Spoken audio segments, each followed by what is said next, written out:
right, so we're going to do the intro again. Hello, everyone, and welcome to the Community Game Night brought to you by Watchpoint Oceania and CappingTV. I am Geo Phoenix. With me again is Cyberwaste, and we are just going to go straight into the game. We've already done an intro. We might as well just start the games. We've already been waiting quite a bit. It's been a little bit past what we're usually used to at this point, but we're just going to get into it, Cyber. Indeed, and let's give you a TLDR. We have 6 teams. They all have weird names to deal with Dr. Seuss, so expect a ton of puns. And this is the first round of this potential 5-round run, and we're going to Nepal to open. And I could actually really do with the Nepalese mountain air because it is a stifling. Yeah, the weather right now is just not fun. I'm not a summer person. I just cannot stand the stifling heat. So I'm very happy that we get to go to Nepal.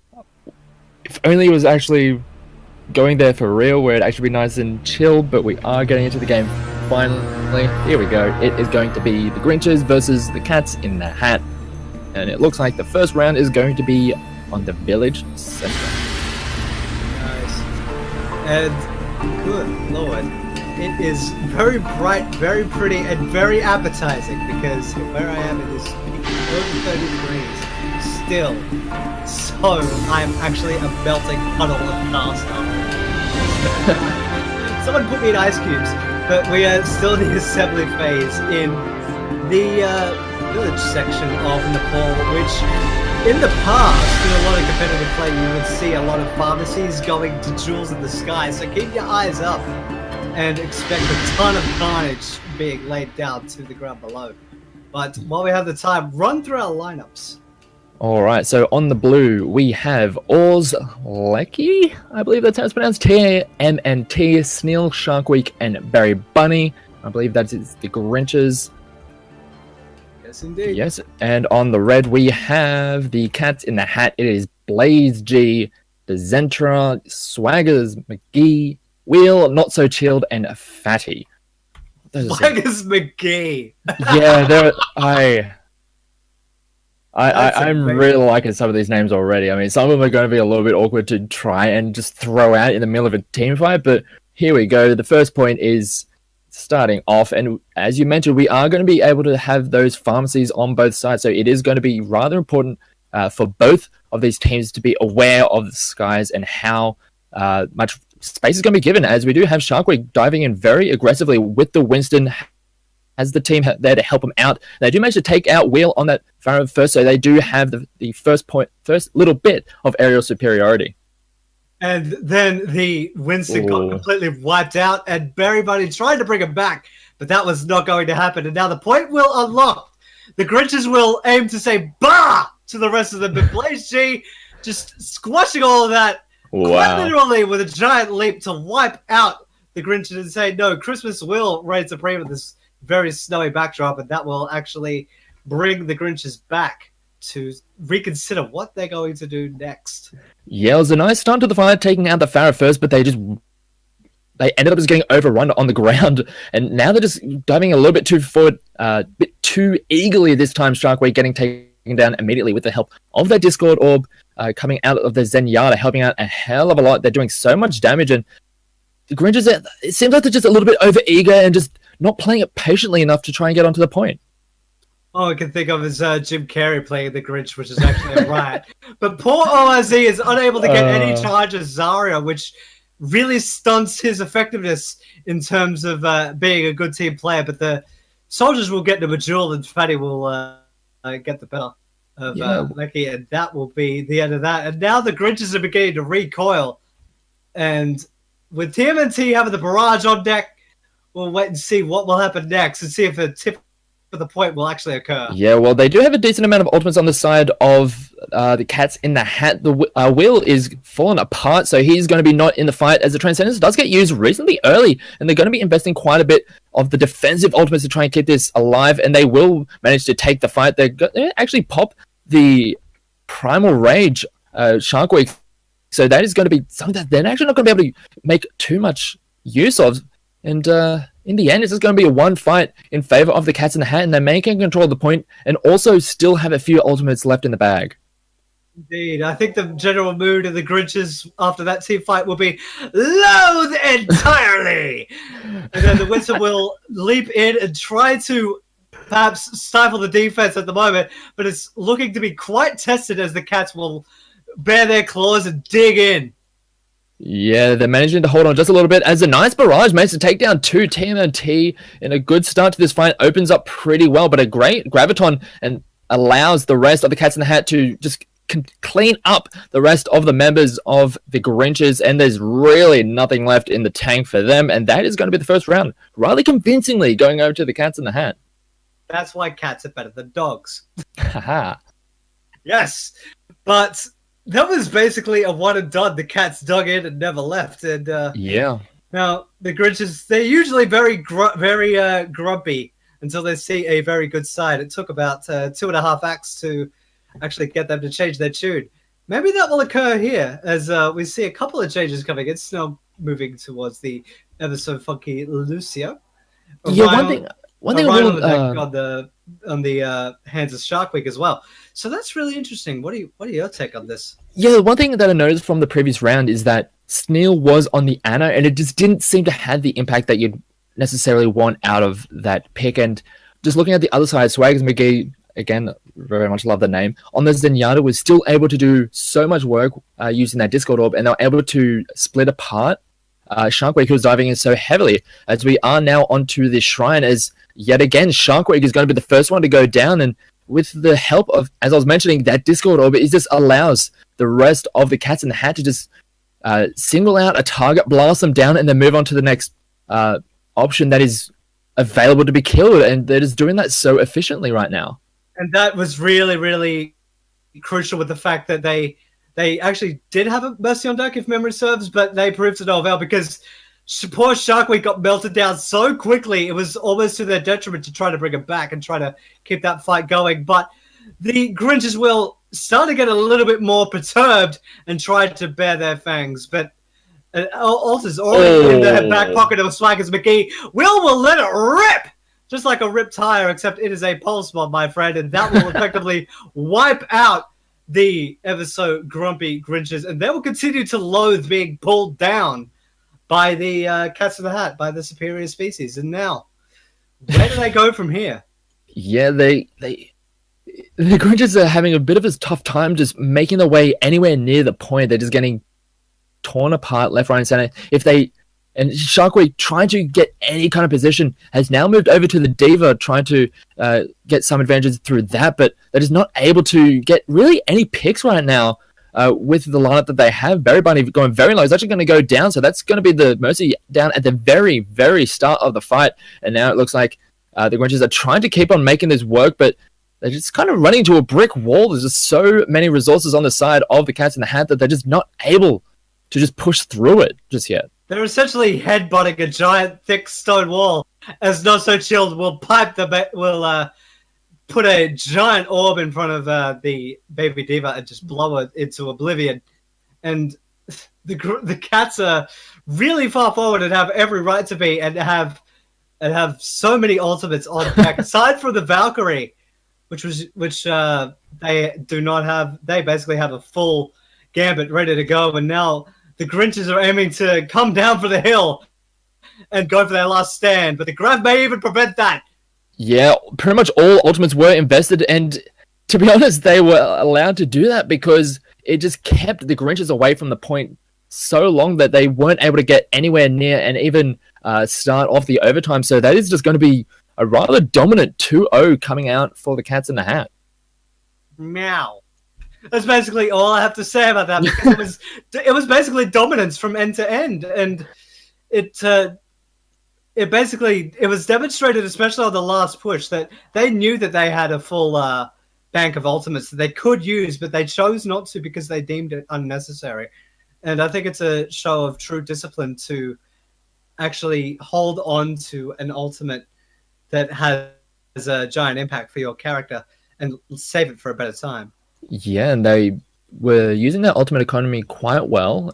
And we just saw that the Gremlins just were never really in a position to be able to get any kind of pick, any kind of forward momentum going in their favor, and they just kept on getting grinded out each and every time. And it's more often than not started out with a pick onto Sharkweek, who is sometimes a little bit overextended, and sometimes you kind of need your team to be there to help you out, but you just got to really give a lot of credit to the Cats in the Hat and just their target priority. They were able to get that Discord orb onto that member who was just that slightest bit out of position, blast them down, and then roll through the rest of the fight. And they were able to do that consistently over the course of those 2 rounds.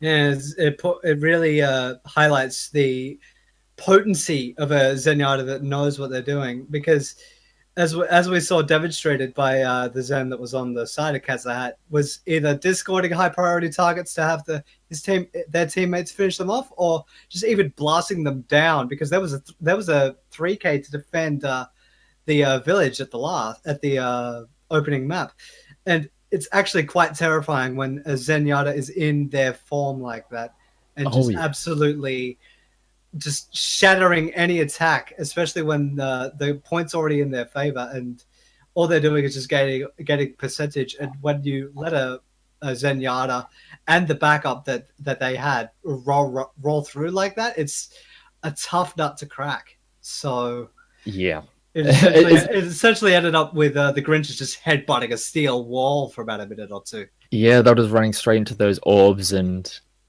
it was just not really a fun time. But they have quite a few games to try and work on some of their team play over the rest of the night. And I believe that's just the first round done. We will have a whole bunch of more rounds to come as we go throughout the night. So first round was going to be Control. Next round is, I believe, Hybrid? Correct. We have a pool of 3 maps in the Hybrid discipline for the second round, and we have Eichenwald, Hollywood, and Numbani to come up next. All right. So we'll also be bringing in 2 new teams. So we get to see as many of the teams that are going to be playing over the course of the night. And yeah, it's going to be an interesting one, regardless of how it goes.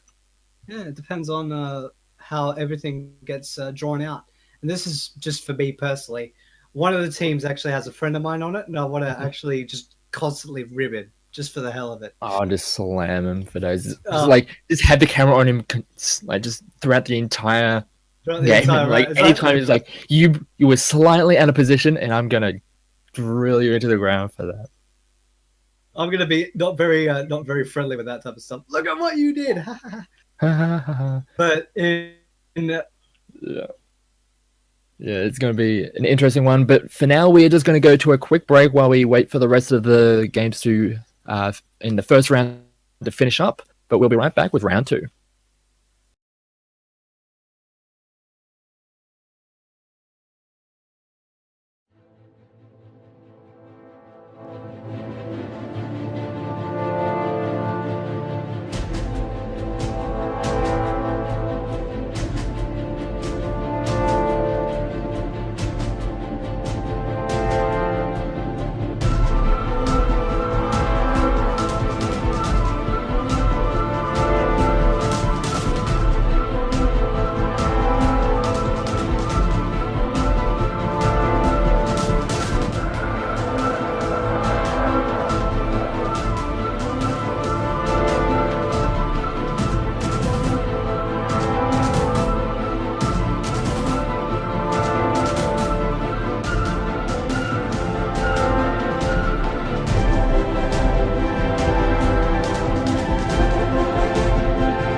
Hello, everyone, and welcome back to the Watchpoint Oceania Community Game Night. Sorry for the extended break. We were just waiting for some of the round one games to finish off before we could get everything ready for round two. But here we are. We have things 1 and 2. Well, the teams are thing 1s and thing 2s. That is going to be so awkward. I am Jill Phoenix, and with me still is Cyber. How are you feeling now? I'm in the mood for stuff and things, and we have two teams named things. Oh, God. Yeah. We're going to be tripping over our tongues, and it's going to be very, very comical. It's going to be great. It is going to be so awkward. Things 1s. That alone, thing 1s and thing 2s, that is just so awkward to try and say in a sentence, but thing 1 and thing 2 just on their own. Oh, what? Are they suddenly now bananas in pajamas? Yeah, let's go with that. They are suddenly the bananas in pajamas. We got B1 and B2. Sorry. Yeah, let's go with that. But we are in the lobby. We're just getting ready. We're waiting for both teams to sort out the map. It is going to be a hybrid map. And yeah, we're just waiting for them to sort that out. So yeah, it's going to be an interesting one. It's going to be really cool because we are, as we alluded to, there is going to be a hybrid map.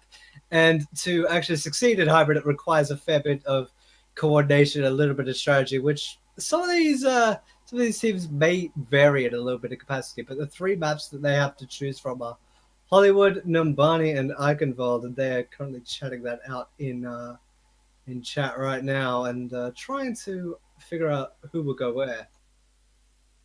Yeah, so we have Numbani vetoed as the first one. We're just waiting for the second one. So it's between Hollywood and Eichenwald. I would guess it will be at Eichenwald. It's one of the more popular ones when it comes to the hybrid, but we do see Hollywood every now and then. What are your thoughts on the pool we have? Ooh, they're basically both mainstays, especially with Hollywood. It's one of the oldest maps in Overwatch. And actually, with Eichenwald being the second newest, but one of the base maps, at least in Oceania, you will see that map a lot in competitive play. But Eichenwald has been basically scrapped for the record, and we are going to the glitz and glamour of Hollywood. Ooh, interesting. Put on your shades. Things are about to get wild. Yeah, this is... I'm pretty sure you're going to be much better with all the Dr. Seuss puns and everything like that. I'm pretty sure you've already shown already. I'm just going to leave all those puns to you. I'm just going to try and just be along for the ride. The Watchpoint train don't have no brakes, my friend. Cool. Alright, so we are going to be getting into the game very shortly. We just make sure that everyone is ready. I'm pretty sure we're ready to get into this. We've been waiting a little bit as the first round matches concluded, kind of at different times, but should be all ready to go for this next one. Yeah, I hope everybody is actually in sync, because we did have a little bit of a delay with getting one of the games started, but with all that said and done, the map is currently loading, and we are about to drop in to Hollywood. Right, so Hollywood. So what are we expecting to see? There are some interesting options in terms of team comps that we can expect from this first point. What are you expecting to see from these teams? Well, first of all, before we get to formalities, if Maybelline plays anyone other than May, I will be very disappointed. But with that being said, the popular strat, at least on defense of Hollywood, is starting to be the Orisa and Torb strat, where they basically use the Orisa to basically protect the turret and any other beefy tanks that they actually might have on deck. And perhaps wanting to play a little bit further back and also have a Junkrat to cause carnage, which on the defending side of thing 1s, well, 1s and 2s on the left and right, so that will be all right. Looks like we have on the side of the thing 1s, we have Maybelline on the May, we have Boombolt on the Junkrat, two very good. Yeah, we've got very apt names here, yeah. Yeah, and then Bane on Zenyatta, Shadaz on Mercy, Lens on Zarya, my favorite, and Bonfire on the Reinhardt. And if you'll be so kind, Phoenix, run us down your attacking lineup. Alright, for thing 2s, we have Vicious Koala, Peronius, Streaks, Wolsty, 7, Jild, and Rand the Chef. I'm not going to start locking in those heroes just yet because usually we see on the attacking side, they wait until the last second to really lock them in. And we do have rather similar lineups, except we have Streak going for the Tracer instead of the Junkrat. So I wanted to be a little bit more mobile, trying to get in and around those shields. But yeah, we do have this attack coming in now. And you're talking about those Mays. It's going to be a May on both sides as we are getting both of the walls up in onto the point, as we do have Bane picking up 2 so very early on, but does get taken down by Streaks on the Tracer. But still, that's quite a nice start to the defense coming out for the side of Thing 1s. Indeed. And then Bane is actually brought back into the fray. So that frag from the Tracer will actually be sort of nullified for the time being. But the Fire is going airborne and going huge at the moment by just holding up over the roof and maybe nullifying the Junkrat and his potential explosive usage. So it's going to be interesting to see how they actually try to crack the defense. They are looking to try and actually succeed. Maybelline's out on an island having to cryo freeze herself, but Bane making it a bad day for them, taking out Rand the Chef. Yeah, a nice start to the fight coming out for Things 2, and they are going to be able to pop the Valkyrie very early on in this fight, and they're going to be able to bring 2 members up as they put a lot of pressure down onto the point, and there is no one left on the side of Things 1 to be able to hold on to that point. And yeah, a nice investment of ultimates on the side of Things 2. They will manage to get the point with quite a decent amount of time left in the bank. Indeed, and having a very huge time buffer, especially during this Wild West phase. They can't afford to sort of end up getting stunned up. And where was that Riptide going? The Riptide might have blown up and not actually done any damage. Rand the Chef will bring the Mercy down to its knees and out of proceedings for the time being. So that will mean that the actual attack from the Things 2 will start to move forward. And their name is Things 2. What are they going to do when Things 1 want to have fun? Exactly. They're actually going to have fun at all. They've been having a lot of fun. Rand has been doing a lot of work in the top as he gets a nice barrage off, takes down one member, but does get the trade returned thanks to Lens on that Zaya. But that does give a lot of space over to Things 2 to keep on pushing through this point through the Westworld, as they are going to be using the Graviton Surge to try and just take them off the point. But they're not able to get too much done, as a nice Transcendence gets popped in a defensive fashion. But so far, we had both Earth Shatters get dropped, but we're starting to see the kills start to drop now, as it looks like there's going to be quite a few blue members falling down, but they're able to keep enough on the point to stall out the point long enough to keep this fight going. But it looks like Things 2 are going to keep the payload rolling. Indeed, and they're moving out towards the Gold Shadow Studios, and then the Mercy gets delayed by Perunius' Zarya, and they're moving right into the studio to prevent the attacking side from coming back. But Bane will get rid of Jild, and this attacking side is just moving on with reckless abandon.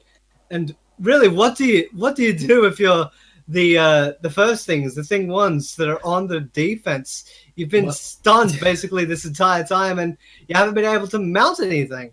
Yeah, throughout a lot of that second point, they were never really in a position to set up any kind of defense. They were getting pushed back by Rand on that on the Farah. And we do get into the second point, the last point, as a nice pulse bomb does get dropped, and it takes down Maybelline on the soldier. So we do have switches over to soldiers on both sides, and both of them actually have tactical visors ready for this last-ditch effort on defense for the side of Things 1, and they'll need to make it work because there's still quite a lot of ultimates on the side of Things 1, but Things 2 also have some left in the bank as well. And then this next fight will come out. Both attack visors will go out, and then we'll start to duel. Rand the Chef will get the better of Maybelline. Jild will be brought back into the fight after being dropped by Maybelline earlier on.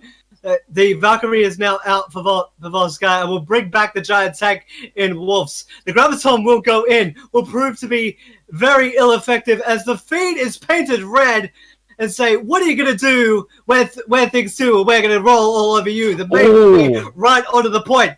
And he will be the only line of defense left. Gets absolutely bullied straight out of submission. The last-ditch effort from the defenders, and the Valk will come out from Shadazwa and start to reinforce what defense they have left. And it's looking to be quite a tough ship to steady, but they are starting to do things. They're trying to get it to work, and this has been a very kind of edge of the seat kind of defense. They're just scrambling to try and stay around. A nice Deadeye does take down Vicious Koala, so that's the Mercy not around to keep the rest of the team alive, but they are able to keep members on the point, as a Doomfist was going to be used as a last-ditch effort, but in the end there's just too much momentum in favor of Things 2, and they are actually going to be able to full push on their first go through this map. It essentially ended up just being too many bodies to deal with on the card. And yeah, the Thing ones had a very valiant effort with all things considered, but until that very point right at the end, it was basically just looking all things too. We don't like blue. We're gonna do things and stuff, and it was. I'm trying to make this as lame as possible. I hope you understand, but it was basically all red all the way through until the very last push of Goldshire, and just try to get the limo into the parking space. Yeah, just as I mentioned earlier, they just were never able to find any position on the map where they could just set up a defense. The members of Thing 2 were just really good at picking apart members, delaying those spawns, and just never giving Thing 1 an opportunity to ever find themselves in a situation where they could start getting picks, start moving forward themselves, because throughout the entire point 2 and 3, there was this constant forward momentum coming in from Thing 2, and now I have to see the same thing coming out from Thing 1 if they want to keep their hopes alive in this round. Indeed. Basically, it was just they did not stop. There was a little bit of a stalling in the middle and the end, but other than that, it was just all around all the way through. And we actually see a Widow coming out from Streak, so I really hope he puts that to use.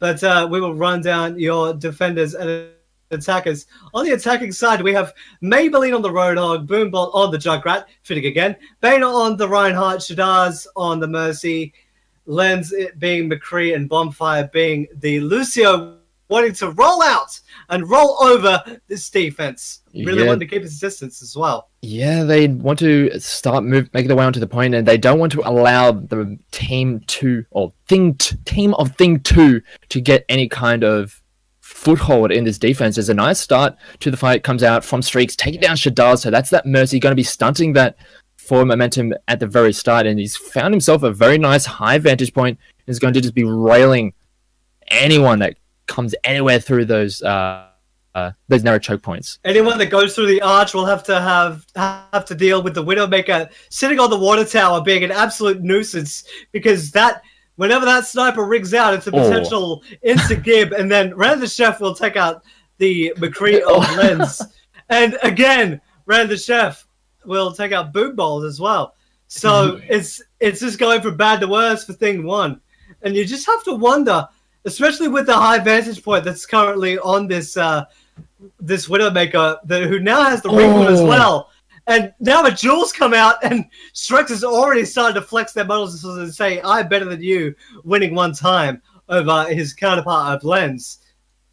Yeah, and essentially what this is doing to Thing 1 is it's making their approaches very awkward, and they're just not able to get any good open space for making their way onto the point. We've seen Streaks just choke out that entire point, and then we've seen the members of Thing 1 try and make their way into the point on the left, but they're just getting caught out close range by Rand the Chef on that Torbjorn, which is really weird to say, but they are trying to get something to happen, trying to find an awkward avenue onto the point, but it's just really not working. Rand the Chef on the Torbjorn is doing so much work in the close range, while Streaks is just cleaning up with those long range snipes. Just being an absolute pain in the neck. But to the benefit of Thing 1s, we have a full complement of ults, but now Shadaz is brought back into the fight, bringing Maybelline back to the fight, excuse me, and now maybe the best chance for them to start to break this defense, and they're going to start right now. Or we do have the Riptide coming in from the cafe, trying to take down any of those low members, and it does take down the turret and also Streaks, but gets brought back immediately thanks to Vicious Koala on the Mercy. They are trying to get their way onto the point using all of their ultimates, Thing 1, but it's just not nearly enough. They just have not really had the coordination to just take down those targets when they've been in front of them. And we just keep on seeing streaks on this Widowmaker just cleaning up those very low HP members on the side of Thing 1, while when we start pushing through for Thing 1, they just run into a Torbjorn. They run into a very tiny man and a very purple lady, and it's very, very bad news for them. And essentially, when Shadaz was trying to retreat, just kept getting popped by the Widowmaker, sitting on top of the water tower and just unable to retreat. That has brought Thing 1 to a very dire straits, and they move in with only 45 seconds left. This could be their very last stand and their last chance to advance. Yeah, they have to be very careful with this next push, because if it draws out for too much longer, they won't have any time for another considerable push. Rainless Chef does get taken down, so that's a nice start to the fight as a great Earthstrider knocks down 2, and that is going to be Shadaz out of the fight immediately. Only 20 seconds left on the clock, and Things 1 need to be able to get onto the point, need to be able to get this fight in their favor, and it looks like they are able to get some good picks, as we have Rainless Chef just come in and just pick off Lens in the end. So it looks like they're trying to get onto the point, but they're not actually on the point. They are now on it. But it's going to give enough time over to Things 2 to put up another defense, but feel as though this is going to be the first point going over to Things 1. It took them long enough, but they at least got all the way there, but they're not going down without a fight. The manpower is even. The feet is starting to be painted red, with Rather Chef Torbjorn ejecting Bane from his mech. Proteus will get 2 to his name as well, getting the pilot and Roadhog. Oh my god, this is so chaotic. The sound barrier will actually go down. The defense will start to hold. The manpower is actually starting to fall away. Lens will take down Jill. Rather Chef will take out the Mercy. That will be the end of that. And despite all the efforts, Things 2, dare I say it, took a number 2 all over the attacking side. I got the pun in. I'm really proud of myself. Well done, and also well done to Things 2. They put up a very considerable defense. It was a good effort in that final push coming out from Things 1, but they just weren't able to get the fight to go cleanly enough. Sure, they were able to get the advantage, but they were not, because it had taken them so long to get any kind of progress onto the point. It gave Things 2 so much time to mount another defense onto the point, and they were just winning those fights considerably against Things 1. And when you can just get those fights to keep on going in your favor, it's pretty easy to hold on to those points. Yeah, especially it took so long for Thing 1 being on the attack. It took them so long to actually get any sort of mount any sort of attack, because it seemed like they were really reliant on having a full set of ultimates, and they just never came in good sync. They were always sort of scattered or used at the incorrect time. The Mercy on Things 1 kept getting caught out too, and kept getting just demolished and being a non-factor, which really hurt them in the long run. Yeah, just ended up getting plucked out of the air so often by Streaks, who on that Widowmaker applied so much pressure, made it so hard for Things 1 to make their way anywhere near that point. And when they started to get any kind of ground, all of a sudden you're running into a Torbjorn who he kind of likes being in those close quarters. He has essentially a shotgun that will just blast you so very quickly, and it just made this very awkward situation for Things 1, where if they tried to play the long game, they were getting picked apart by the Widow. If they tried to approach the point, they were getting blasted down by a Torbjorn who is just right-clicking them to death. So in the end, it's going to be a rather dominant win going over to Things 2, but Things 1, they've still got a few more rounds left in the tank, so we'll have to see how they go over the rest of the night. Indeed, and we like to reiterate that this is just a community night. We're all here to have fun. That's why we have the names in the theme of Dr. Seuss, and we are going to be waiting for the next round of this bracket to play out. That will be our 2CP or assault portion of the map. Thank you for the save. And we're waiting for the games to be drawn. But the maps that they will have to choose from will be Horizon Lunar Colony, Temple of Anubis, and Volskaya Industries. So that'll be something that we could really look forward to. Or, depending on your view of 2CP, I'll kick that to yourself. But it may be an interesting game that we will have on stream next for you guys to enjoy. and I don't want you guys to miss it. Yeah, but in the meantime, we are going to go to just a very quick break while we wait for the rest of round 2 matches to finish up, and we can get everything all sorted out. So don't go anywhere. We'll be right back with round 3 of the Watchpoint Oceania Community Games Night.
Hello, everyone, and welcome back to the Community Game Night brought to you by Watchpoint Oceania and CappingTV.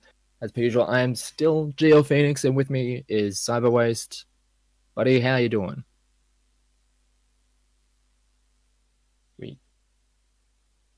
He is apparently not here just yet, but we are going to be getting into round 3 very shortly. It is going to be between the Hortons and Team Lorax, and it's going to be on, I believe it's going to be an assault map. So we'll be, once we get all the teams in and ready, and they can sort out which map we're going to be on, we'll be able to get into it. I'm just trying to find out where all of the results for tonight's games are so far. Because, yeah, there we go.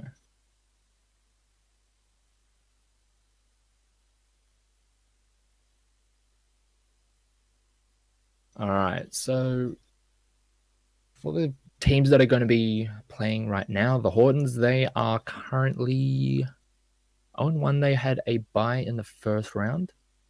So, yeah, they are 0-1 coming into this round 3, whereas Team Lorax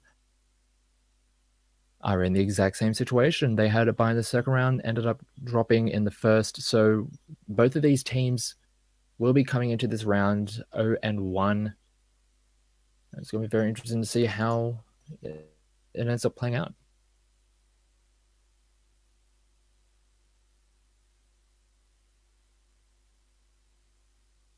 I believe we're going to be getting Cyber back in here at some point.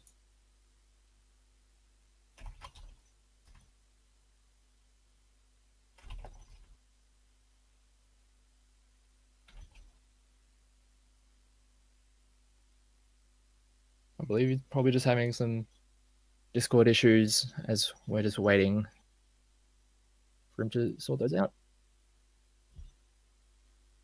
In the meantime, we're just waiting for both the teams to get all the bans done for the round 3, and is going to, as I mentioned, is going to be an assault map. And the choices for this round are Lunar Horizon Colony, Temple of Anubis, and Volskaya Industries. And we are having Horizon banned out first, and that is by the Hortons. So now we just have to see what Team Lorax wants to play on, because they have the option between playing on Temple of Anubis or Volskaya. Both are some of the older maps, and it is going to be a ban on Volskaya, so we're going to Temple of Anubis. For quite a while, it was one of the maps that didn't really have a lot of favor. It took quite a while for, I guess, the community to really have a lot of fun with it, I guess. And I think it's one of the maps that teams are starting to really enjoy now. At least much more than what they used to. I think with some of the newer heroes that have come out, most notably things like Sombra and Orisa, there are quite a few more options available on both points 1 and 2 on both attack and defense, which has made it a little bit. Oh, there you are. There you are. Am I no longer a ghost? You can actually hear me. You're actually living again. Being in purgatory sucks. We went through a lot of ebb and flows for 2 CP maps in general, but with a lot of the newer heroes, mainly Sombra and to a lesser extent Moira, it's a lot easier for defenses to stand up, but it's also easier for snowballs to occur, which makes a lot better. At least a viewing experience. Maybe a playing experience, at least from what I've heard, is a little bit varying. But yeah, I just remember, I think it was like a day or two ago, over in the Overwatch League on this map, it was Dallas Fuel and Seoul Dynasty. They went, I think, 4+ points aside, and it's one of those maps where, yeah, it can seem a little bit too snowbally at times, but it's always entertaining to see a team just roll through and then have it happen to them the very next round. Yeah, it's essentially which offense could get cracking first and which one could just roll over the defense. But with all that being all said and done, we're just waiting for all the formalities to to finally pan out, and we will get into this map. And it looks like the friend I was wanting to really rib, I'll flat out say it, he's currently not playing. So all that, he's saved himself for another day. But we have the Hortons. He can't save himself forever. It will happen one day. We will find you. Rah! We will find you and we will rib you into the ground. Dude. But we have the Hortons and Team Lorax. And I have a lot of, well, not as many owl-related puns because that's obviously one of the team names is a reference to the Dr. Seuss book being Horton Hears a Who. Mm-hmm. And Team Lorax, I'm going to need a little bit of help on that one to try and piece it all together.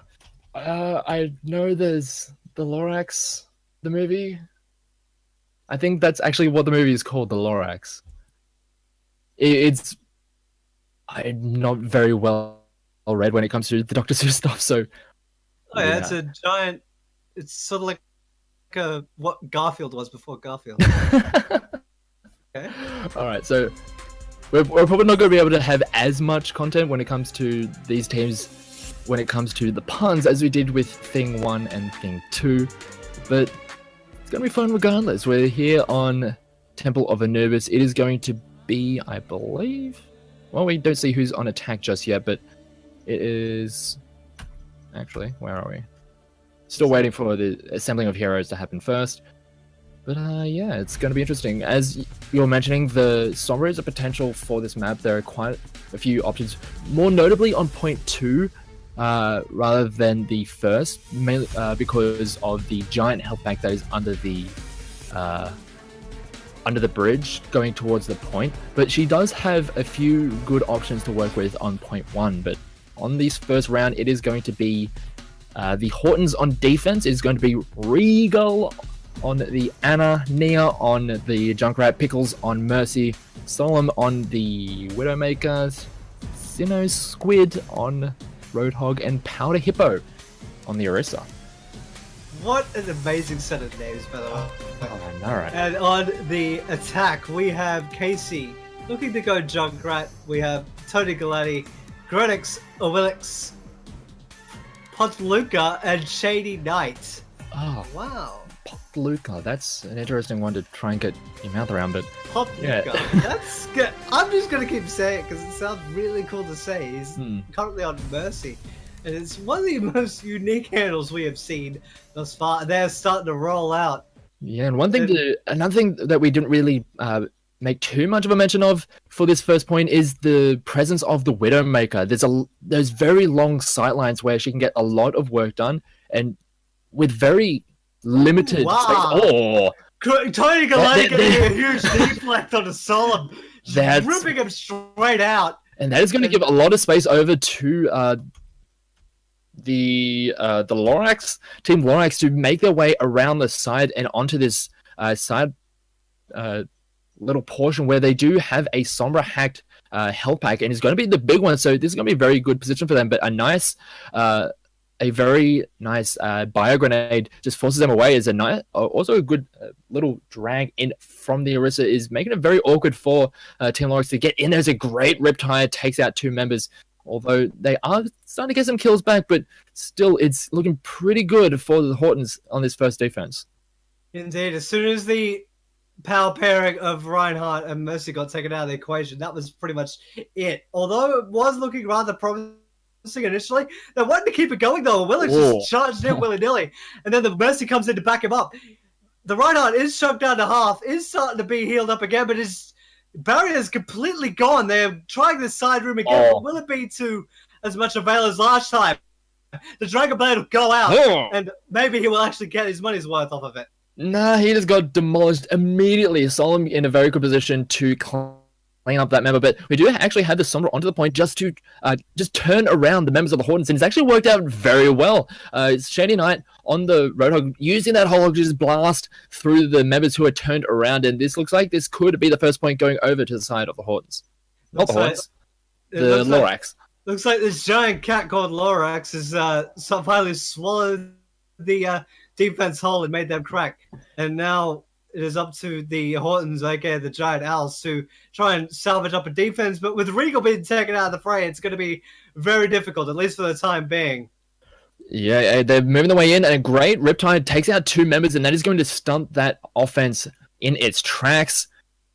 And yeah, they're just going to be able to clean up some of those members. A nice little pickup there for Shady Knight on the side to get rid of Sinnoh Squid, but they're not able to get too much forward momentum going just yet. They did have an opportunity to try and use the ultimate advantage as soon as they picked up the first point to try and snowball that into the second, but they kind of lost that opportunity. Yes, they still have a few ultimates in the bank to work with, but they're just not really in position to, and they don't have the good approach just yet. As Solomon is now onto that Reaper, so once they start moving onto the point in those close quarters, he will be able to shred apart the members of the Lorax? Team Lorax? Yeah, especially with Team Lorax as being mainly very much a glass cannon. There's no real solid tanks on their side. Well, maybe aside from Reinhardt, but as soon as the shield goes, is a lot more vulnerable. But Lorax are starting to advantage like the giant castle they are, but Naya will blow up Grenix. The Sombra Wars will be over for now. They're starting to move forward though, Lorax. They're not going down without a fight. Yeah, they're trying to make their way onto the point. They are actually trying to use some of their ultimates to push away the members of the Lorax, but it's just not really working out just yet. A great entry into the kill feed coming out for Sinnoh Squid. He's doing so much work on this Roadhog, and just look at the ultimates on the side of the Team Lorax. They have so many to work with, and they're just not really needing to use them just yet. No, and by the time this next fight starts, more than likely, Pop Luca will actually have the Valkyrie 2-hand, which will make it very, very difficult for the entire defense to hold a decent defense. But we will wait and see, as more likely very shortly will the fight actually begin. But the Riptide is already coming out and trying to seek a target. And that is the Mercy taken out of the defense. So if there's any time to go, it's going to be now. Yeah, that's the target you want. You want that Mercy out of the way so they can't have any resurrections throughout the course of the fight. A great EMP comes in just to silence that that Reaper, so there's going to be no stalling out from that hero just yet. Now they're trying to just keep the members of the Horns away from the point, and they're doing a very good job of it, as Nia is trying to just stall with the Genji, but just not able to stick around all that well, as they are actually starting to get the defense. The time between respawn and getting back onto the point is very short for the members of the Hortons, as a great Death Blossom picks up 2 members, and most notably that is going to be the Mercy down. Actually, Mercy's on both sides are out of the fight, but it looks like it's going to be a reasonable hold for the members of the Hortons, but they do have 2 ticks already, and very nearly the third over for Team Lorax. It ended up being very, very scrappy in the end, but the Hortons and their Giant Owl S6 will actually hold strong for the time being. But I'm just really sad none of them have a diva, so I can go Horton, here's a boom whenever Oh, that would be so nice. We'll wait and see. The Valkyrie will actually come out for the defense. They're wanting to hold strong already. And Grenix will try to pepper a little bit of damage as the Sombra, but will probably retreat. And maybe that's a huge pick out for the attacking side, because that is a pivotal ult for a lot of kill positions nowadays, with Mercy basically being a mainstay. With the Valkyrie no longer being on the table, it may be a little bit easier for the attackers to advance. Yeah, just not having the potential extra resurrections coming into this fight, they start to move their way onto the point, as a great Dragon Blade is going to start chopping through the members of the offenses. They are just going to clean that up. They didn't actually invest all that much on the side of the Team Lorax, so they will be able to come in for a second push. We almost have an Earth Shatter and also an EMP on their side, but looking on the other side, we're close to getting a whole hog, and actually we do have Powder Hippo now onto the Winston, so he'll have a Primal Rage up very soon. But it's going to be another little bit before we have another really considerable push coming out for the offense. Luca bringing Grenix back into the fight, and I'm actually a little bit unsure about that. I'm actually unsure about Grenix sticking with the EMP, probably more to help them advance. They do have the EMP though. The fight will actually go out. The EMP will be detonated as well. Popluka will bring the tank of Olix back into the fight. Ooh. Yeah, Earthshadow will go out, but the Wisdom Bubble will save it. The Primal Rage will smack the opposition around. Powder Hippo will say, "Not in my swamp." Willix will be resurrected for one last chance, swinging the hammer around, but not so much avail as Solon will send him to the bench, and Popluka will follow in turn. Yeah, I think that was a little bit over aggressive.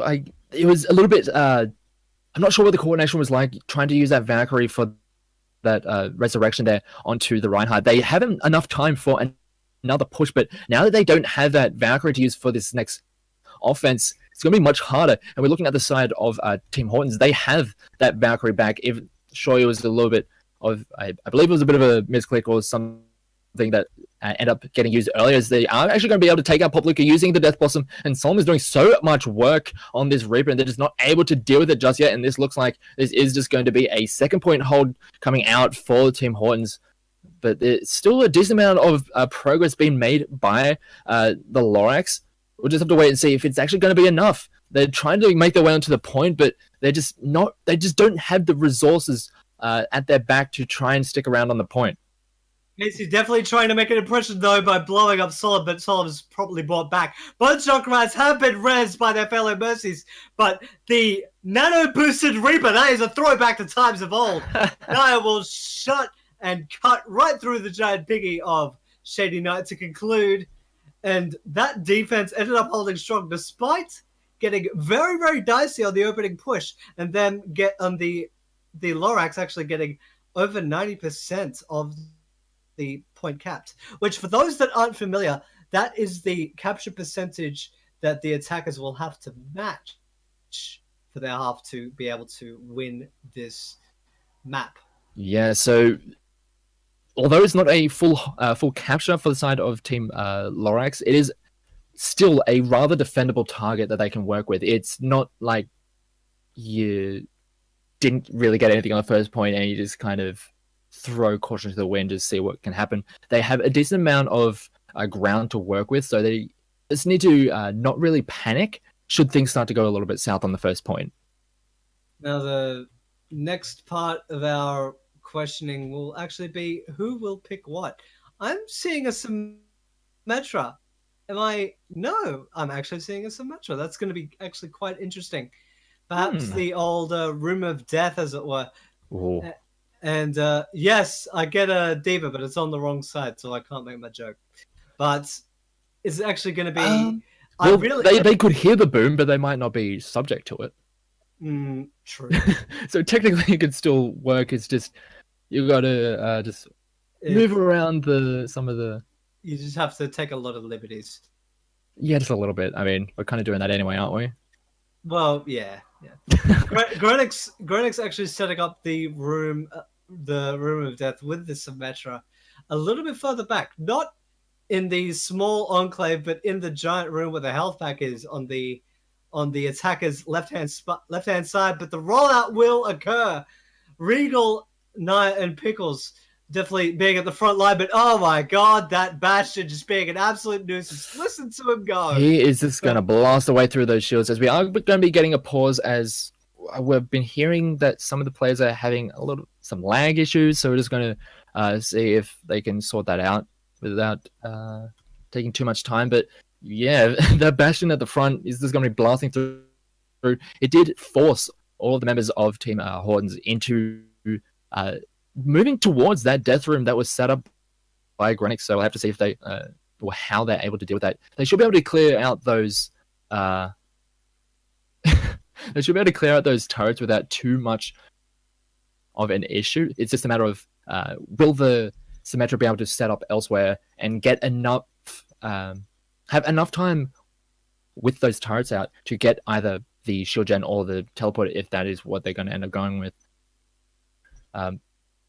So yeah, I mean, we're just waiting for some of the players to deal with some of their lag. We're going to have to wait for one of the players to get back into the lobby, as I do believe Cyber's... I'm currently half death. Yeah, you're listening to all of the Symmetra turrets just blasting away at that Roadhog. Yeah, and it looks like Shady actually crashed out of the game. Whether it's an internet issue or a personal issue, that remains to be seen. But maybe Sinnoh Squid is definitely getting a heads up that there is a room full of Simkit turrets. Perhaps it would have been a little bit easier for them to have a Winston on standby, because those turrets are basically porcelain. You could breathe on them and they would drop. I think they only have 10 HP if memory serves.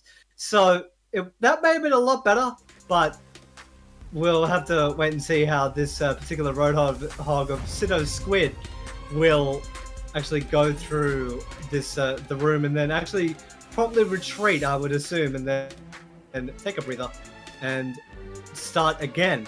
Well, there is that giant health pack that is pretty much just a meter or two in front of him that he should be able to pick up. And we do have the members of Team Lorax rather close by with that Bastion set up quite far forward, not wanting to have those very conservative defenses, just trying to push forward and force the members of the Hortons into the, like we see with this Roadhog, just forced into those side rooms where we will have that Symmetra trying to take advantage of that. But as you mentioned, those turrets can go down very easily. I don't think that Team Hortons would have expected a Symmetra. It's not something that we see too often. She does pop up here and there for these defensive holds, but she's not a staple, to say. Definitely not. A lot of the players that have been playing Overwatch for a long time have sort of grown wise to how Symmetras usually play and are very well adept in countering that. But maybe for this one time, Sinnoh Squid, who's currently in the Room of Death, which I can very much hear, I will actually flat out say that to the stream right now.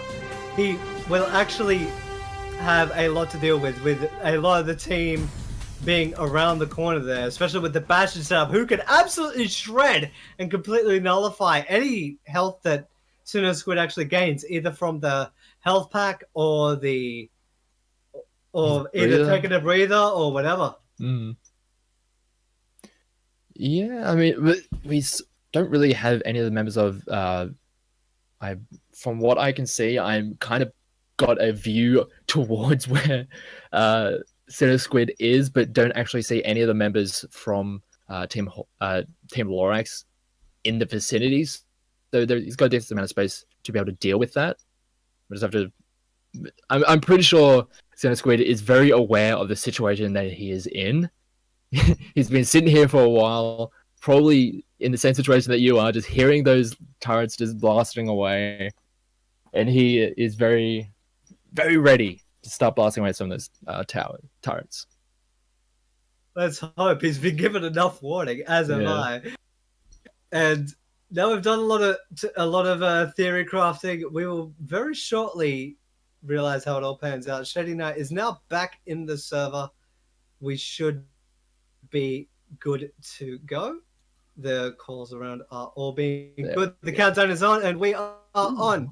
Now the thrilling conclusion to this Squid, and that's exactly what I thought. He wiped out the entire room. Yeah, I mean, there is the Winston that can clear out incredibly efficiently, but as you mentioned, those towers do go down pretty quickly, and now that we've actually got kind of plan B of the death room just walking through, as they do have Casey just blasting down any and all of those shields, as Sinnoh Squad is going to actually get revived, as we do have Tony Galati trying to come in on the backside to clean up some of the members. He does get one, as so far it's just whoever goes down, we're just getting revives back and forward, as we do have Casey moving back onto the point as well as Grenick. So they are being rather conservative with their defense now that they're starting to see the Hortons really start to push up on that right side. Pop Luca just got his day ruined by Sinnoh Squid and Naya being hooked away from his compatriots and then just blasted into oblivion. Naya will make them all hear a boom by taking out Grimmix and Casey. The teleporter is now up, but it will not last long. No, the teleporter will actually go down. The Dragon Blade will go out. Pop Luca will be brought back into the fray. It looks like the attacking side will be thwarted away, at least for now.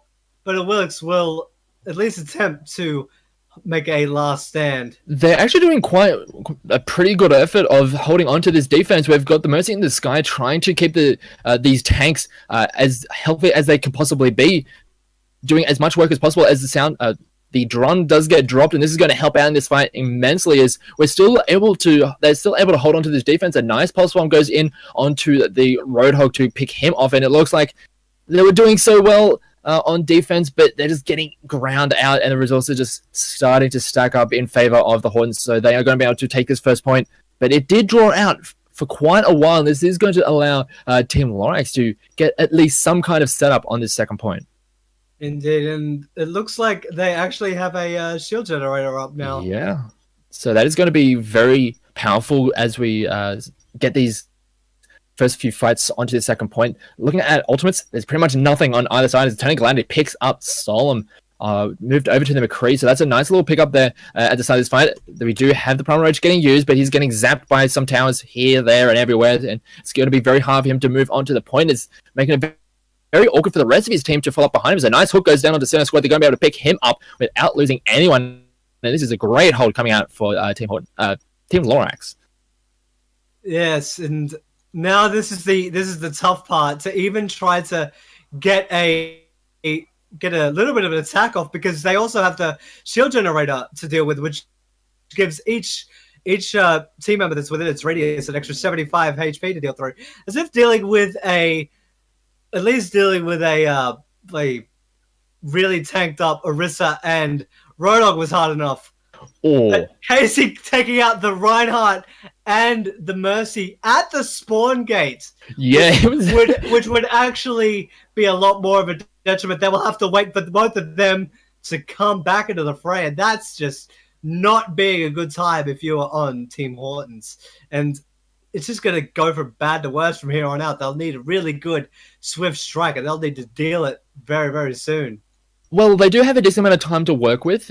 And they will want to build up a lot of those ultimates. They have moved over to the Sombra, trying to use that EMP to just shred through or just delete all of those shields. But they're being very quite impatient with this offense, and they are going to get, or at least Pounded Hippo is going to get cleaned up immediately. We're getting ultimates traded back and forth, but it is still going to be Team Lorax holding on to the point, as they are going to be able to clean up the rest of the straggling offense. Squid basically solo uses ult solely against the Symmetra to take him down, and that may end up being a detriment. Is now taken out by his counterpart in Shady Knight, and now the shield generator and the laser fortress will actually stay standing, and now the entire team, Team Hortons, the entire cavalry of owls will have to reconfigure and try again. Yeah, this is very hard for them to push into. I feel as though they need to be waiting for that Sombra to get that EMP so they can just destroy all of those shields once they start moving their way onto the point. But they're just rather impatient with this approach to the point. They do have a reasonable position to come in right now, as the sound barrier actually gets used rather early to try and get their way just even anywhere close to the point as the drum gets dropped. And this is going to allow them to just blast through all of the members of Team Hortons, as they are. We do get a nice kill coming out from Naya, but it's just not really going to stick, as Popluca is going to be able to revive him immediately. And yeah, that's just another solid defense coming out for the Lorax.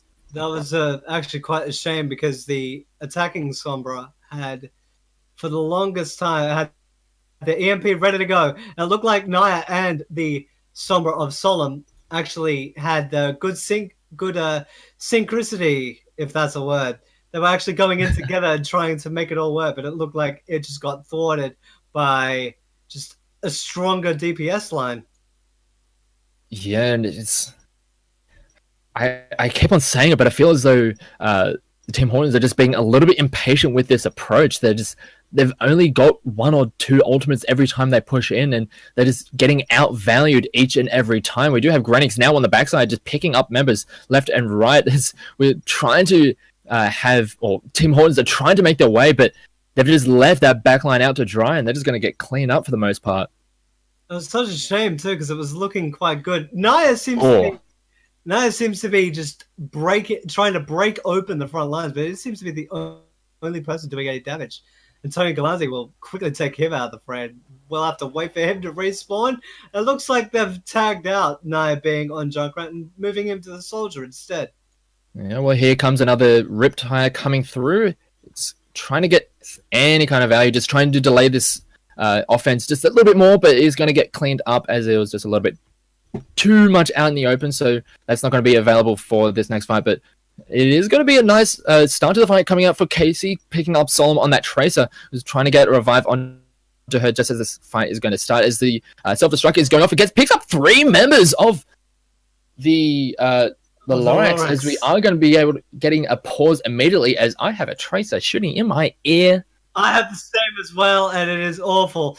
The boom was so large and so phenomenal, it blew out the entire internet connection. I've got Tracer's gun in my left ear. I've got a ticking time bomb in my right. It's like a James Bond film. It's just like, oh my lasers. God. It is just a cacophony of just sounds. But yeah, we're just gonna.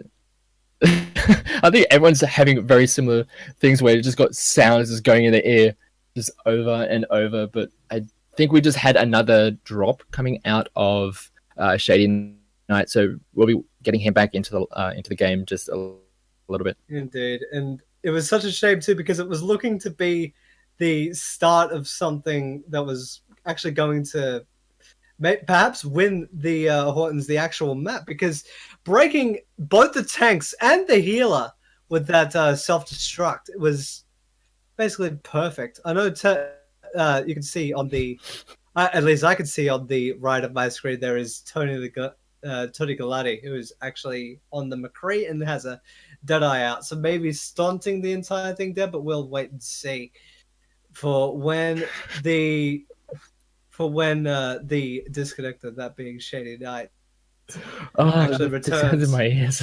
I love that the self-destruct was so massive it blew Shady Knight away, quite literally, right out of the server. Not only off of the map, but off of the server and off of the game itself. Yeah. Well, one thing I will say is that even though, yes, it is a very incredible self-destruct to pick up 3 members, there is still a lot of time available for them to be able to get back onto the point. So even if the rest of the members of Team Lorax just kind of pull away just a little bit and just give up just a little bit of ground, the respawn time is not long enough that they won't be able to get another considerable push to try and retake the defense. So yeah, it's a good start to the fight, but we'll just have to wait and see how the rest of the fight goes and whether or not they can really just stamp their hammer down onto Team Lorax and just keep them off the point indefinitely. Yeah, it looked like Powderheba was actually cocking. Looks like he was actually getting ready to throw the hammer down and actually stop the attack, but that's obviously not really my MO. It looked like he was mid animation. I could see on the HUD that he is actually at 0%. So he maybe from what I can see, he's got a nice sunny glow around him. So I think that he is letting that rip. It's just, but he does have Naya pretty much right next to him on that soldier, so that is going to be a very dangerous position for him. We'll just have to wait and see how it goes once we unpause. If you remember of the Lorax, you'd be just like, why did that German guy take up my legs? He had great hair. That's all I remember. Then I died, and that was it. But it looks like Shady Knight is back into the server. I'm actually going to leave my client mute just in case it happens again. All right, the countdown is on, and we are back in action. There we go. We did have the Danai pick up Pickles on that Mercy, and it looks like they are able to move their way back onto the point. They did end up cleaning up the rest of the members of the offense, so they will hold on for just a little bit longer. It was a great self-destruct, but just didn't really... it's nice, but they weren't able to push that forward for a full considerable teamfight win. That's really got to be telling it a little bit frustrating for Team Hortons, because they are basically on their last legs. It's going down to 30 seconds. They're just running in dry, wanting to go for broke. Naya's doing his best to try and thwart the rest of the defenders, but Regal will be taken out. Popluka and Casey will get frags to their name as well. and it looks like the attackers are already being forced onto their heels, and Nia just gets his legs blown clean out. So no Squid will finally get a shield generator, but it might be too little too late as we're going down to single digits on the countdown timer, and that might be all she wrote. And they're trying to make the way up to the point. Yeah, they weren't able to get there. That fight was drawn out just a little bit too long. It didn't give them any kind of opportunity to group up for a last-ditch push, and in the end, it is going to be the team Lorax with the win. Indeed, and maybe it's a little bit unfortunate there was a pause in the middle of it that sort of stunted the entire push dead and made my ears actually bleed. Actually, I'm kidding about that, but it's a little bit of a shame that a push that started off so well and may have actually had an impact and gotten them the win, which is 3 points, I believe, in the standings. It just was not to be. Yeah, so in the end, it is going to be the team Lorax with the win. They are going to go to 1-1, I believe, on the evening. They both of these teams had a bye in some of the earlier rounds, so team Lorax able to get themselves their first win. We'll have to see how they go in the next rounds, which will be what kind of map is it? It is a payload map. Straight payload. We have either Dorado or Route 66 or Watchpoint Gibraltar to choose from. But between then and now, unless there's a little bit you want to riff-raff about the previous match, do you want to chill out for a little bit? And I believe we can go to a quick break while we get the next match all set up. So stick around. We'll be bringing you round 4 of the Watchpoint Oceania Community Games Night. We'll be right back.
Hello, everyone, and welcome back to the Watchpoint Oceania community game night. We're into round 4, and it's going to be between the Hortons and Sam We Are. The Hortons we saw in the previous map, and they put up a solid effort, but they end up falling short to the Lorax, Team Lorax. And Sam We Are, we haven't really seen them over the course of this evening, but so far I think they are currently 1 and 2. So it should be a rather interesting matchup, Cyber. Indeed, and obviously the Hortons we are a little bit familiar with. When we just saw them on stream, we've had a couple of familiar faces from previous community nights. But Sam, we are Sam. I am. I hope the team that all goes ham. Uh-huh. Yeah, there we go. Yeah, There's that. This is a name that you can work with. You can work with this one. I'll try, but I don't know if we will actually be successful in that. But to bring you all up to speed, we are in round 4 of this bracket, which means we have 3 maps to choose from, that being Dorado, Route 66, and Watchpoint Gibraltar, and they are looking to pick those out now and figure out where we're going to go next. Looks like the Hortons have banned Route 66, so we have the option between Gibraltar and Dorado. I wouldn't be surprised if we go to Dorado. That is a rather popular map, and if anyone has been watching Overwatch League, which I believe quite a few people have been watching that, we've been seeing more than just a little bit of Dorado. But in the end, we're going to go to Gibraltar. We have Sam, we are banning out Dorado, so I believe it's Gibraltar we're going to. Yeah, a staple of a payload map, at least in a lot of the Asian regions. This seems to be picked quite a bit. And at least if Open Division is any indicator, that's also something that you should keep your eye on. It's been quite a popular pick along with Dorado on occasion. But now, Watchpoint Gibraltar, we have a little bit of a tidbit for you. One of the hardest sections in the game for a attacker, once the momentum stops, the hardest sections in the game is Section 2 going through the hangar, particularly just below the dropship. And if you get stuck there, you are in for a rough time if you're an attacker. Yeah, it makes it with how the entry points are and just how close quarters it is, you can get really choked out of that second point. So you have to be very careful with how that second point goes. If you've got the momentum going with you, it feels so good to just roll through that and just not have that worry in the back of your mind. But if you start to run into a few struggles, that's when you can really that's when the struggles really start to compound upon themselves and make it quite difficult to push through. It can either be an easy trek or a very, very hard slog. And even if the defenders want to perhaps be a little bit further forward, maybe behind the satellite or a little bit into the ditch, as it were, just before the first checkpoint, if they end up holding there, it may be just basically a free map for whoever gets to attack second. Yep. But we'll have to wait and see who goes where. It looks like the Hortons will hear a lot of who's. This is getting away from me. But you're trying a lot. The defenders will be the team of the Hortons. That being Naya, Sunacho, Sol. The attackers, we have Bifster, Sama Wong, M Newt, Clickbait, who is actually kind of cute. He totally didn't pay me to say that. Willow and Polnut Butter. Oh my god, this is all right. Name. All right, I can appreciate that name. That's amazing. I love the creativity for the community, if nothing else. It looks like the rollout will start to. Looks like the rollouts are starting to happen. All right. Oh, okay. So we are getting. All right. So we are getting the first push coming out. They're having a rather conservative defense coming out from the Hordes on the high ground, not wanting to push too much forward. They do have the Orisa drop down, and they're starting to move their way into the car wash down below, trying to just find any kind of point where they can set up a considerable defense behind those shields. And so far, they're able to at least stunt the forward momentum coming out from San We Are, but they're not really making any headway in these fights just yet. Is essentially at a deadlock in the gully, with Pawn Butter being behind his own shield. Oh. And the Orisa's going into a duel. No! We'll make it all go explodey by taking out two members, one with a pump and one with a mine. And Samuel Wong will actually be brought back into the fray. Orisa gets chunked down hard by Powder Hippo. Yeah. And it looks like the attack has just basically been stunned dead.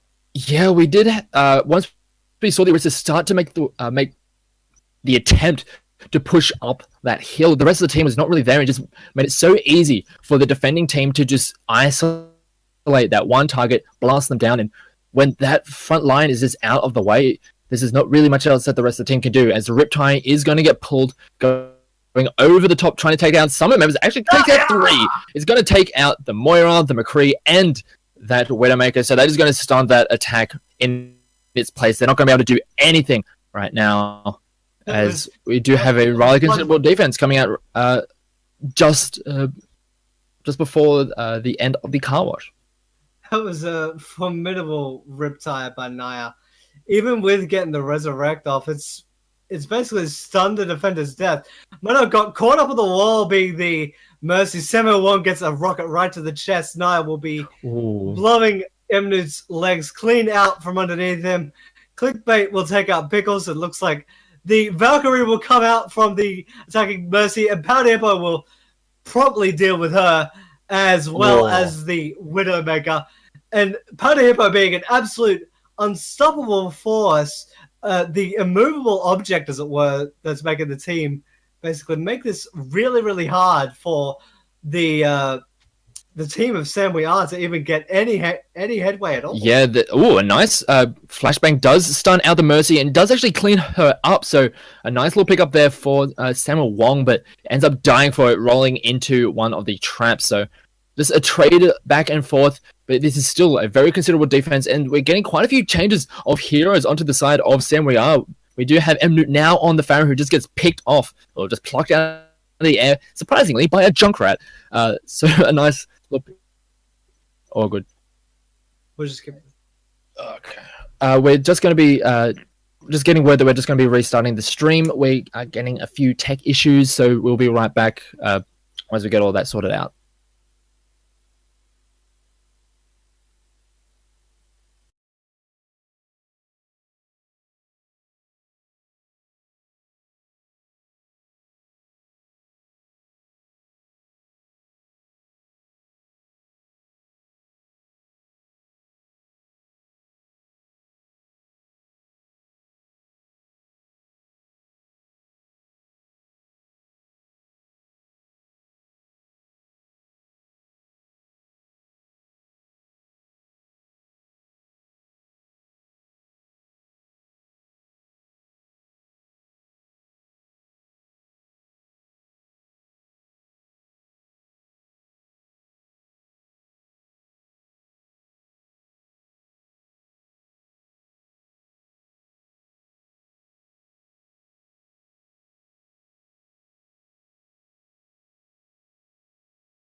Alrighty, welcome back to the Watchpoint Oceania Community Games Night. For the first one for 2018, we're into round 5, and we have Thing 1 versus the Grinches. I am Geo Phoenix, with me is Cyberwaste, and it's been an interesting night, Cyber. How have you been feeling about it? I know you've had a bit of a trying day, but it's nice to just wind down with some good old Overwatch. Indeed, and especially ones with really comical team names that we can bounce references off of. But yes, it is Thing 1 versus the Grinches. And in this particular map pool, we are in the 5th round and the final round of the bracket. We have 3 maps to choose from, and they will be vetoing accordingly. We have Junkertown, Hollywood, and Eichenwald. So, with Eichenwald being a mainstay and Junkertown being a mainstay competitive player, do you think that we'll see the one, or do you think we'll see Hollywood? To be honest, all 3 of those options I really like watching when it comes to the competitive side of Overwatch. They have some rather intriguing they have an intriguing amount of potential when it comes to both offense and defense. There's some options that you can work in Hollywood, like we saw earlier, with things like the Torbjorn and like the Torbjorn Orisa combination. And in Junkertown, we also see things like the pirate ship, where we have the Bastion on the payload with a whole bunch of shields around it. So there's some very interesting things that can happen on these maps. So I'd be happy going to either one of these, to be honest. Yeah, I'm actually pretty spot for choice in terms of this final map of the map pool, because it's either way we can't lose. But Junkertown will not be seen. No pirate ship tonight. That has been vetoed by Thing 1. And now we have to see if they are going to go to Hollywood or Eichenwald. We saw Hollywood earlier, as mentioned, but Eichenwald is just a very pretty map to look at. Eichenwald is actually probably my favorite map to not only watch but also play. So, we're going back to Hollywood. Brighten your caps and sunglasses, everyone. We did that last time. We're just like, between Eichenwald, Hollywood, and Abadi, we're just like, we could look to go to Eichenwald because it's one of those competitive staples. Nope, we're going to Hollywood. We're doing that again. It was like Junkertown has been seen so much. We've seen so much Eichenwald as well, but nope, we're going to Hollywood again. I really got to stop mentioning map vetoes and gushing about maps. I keep jinxing it. Yeah, I know, right? We're doing the same thing. Oh, I'm the worst.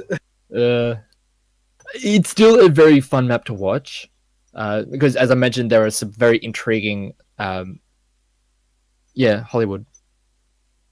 We're going to Hollywood, yeah. So they banned Eichenwald, yeah. Yeah. So we're going to Hollywood, and yeah, as I mentioned, there are some very intriguing things they can do on defense. There are some options that you have for offense, but it's very intriguing to see how it plays out. Maybe Thing 1s could actually improve on their previous bit, because we did see them earlier in the Battle of the Things, and I think it was Thing 2s came out on top in that one. Yeah, very much so. And their attacking half left a lot to be desired. Their timings were way out, and perhaps they've gone back to the drawing board and improved. Will the Grinch steal a victory? or will Thing Ones be doing good things and winning things and make a W out of things? I was trying to like Thing Ones get it done. No, we're kind of stretching it, but we're getting the team's name Thing One. They want to get things done. Yeah, it works. Yeah, we can kind of stretch it into that. it's a cast job, isn't it? Just stretch. All right, we are into Hollywood. Just waiting for the teams to get ready. We have. It is going to be the Grinches on attack first. So on defense, we have.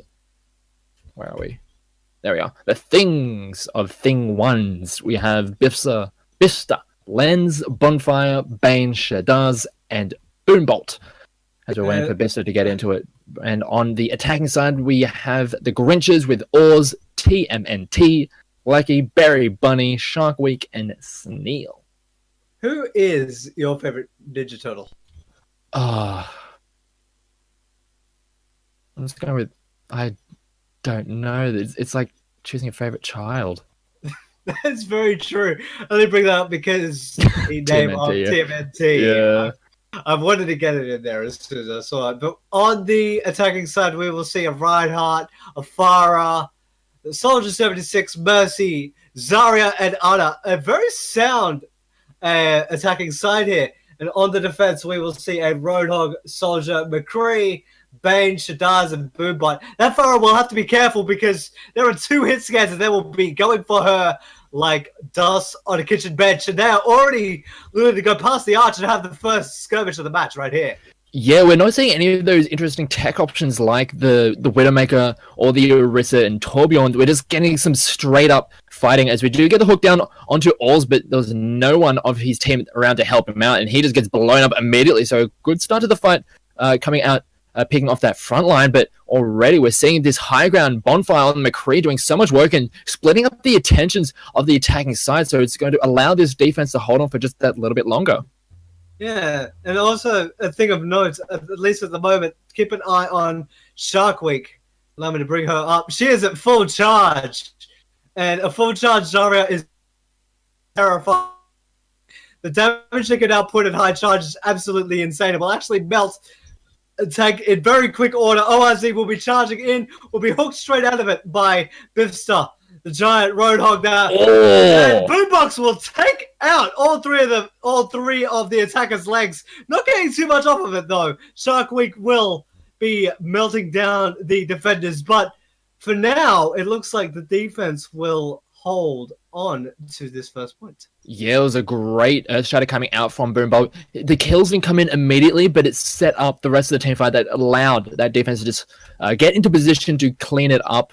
And as you mentioned, it's going to be another great hold. It's going to be more time on the point, but we're starting to see the ultimates stacking up on the side of the Grinches. They do have a few good to combo together with that Graviton Surge, as the Tactical Visor is going to get popped, but the rest of the defense is just backing away, allowing them the space just to wait that out. And now they're going to start making their way onto the point as Boombolt goes charging through. He's now all the way out in no man's land, and he is going to get cleaned up as the rest of the team deals with the front. As actually, Bane does take out Lecky, and Bonfire cleans up Sharkweek. So, and actually, that Reinhardt is still sticking around for.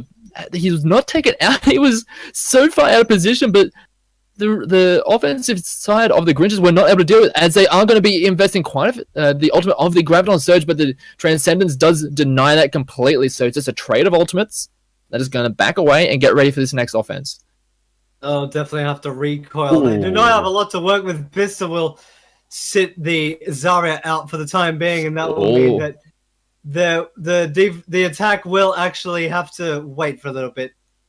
And Boom will take out spell as well. Yeah, the Earthshadow was used, and although they weren't able to immediately follow up on it, Boombolt was able to finish off Sneal using the Flame Strike. So just stunted that attack just a little bit more, as they're able to clean up Oars on the front line, just dropping his shield a little bit too long and getting cleaned up by the double hit scan that you were mentioning earlier of Bonfire and Lens. It's doing so much work and pumping out so much damage that it's making it very hard for this lineup of the Grinches to really get anywhere. And as you were mentioning, TMNT on this Farah is not having the best of times, is having to be very careful with her positioning, as she'll just get ripped out of the air so very quickly. Yeah, and also with the defenders still on a full war chest with 3 ultimates up and only 2 on the side of the things. So we'll have to wait and see what will actually happen. Les will take TMNT straight out of the air, swat them down like a fly. Bonfire will take out the Ana, and it looks like it's going to be a strong-armed offense finally.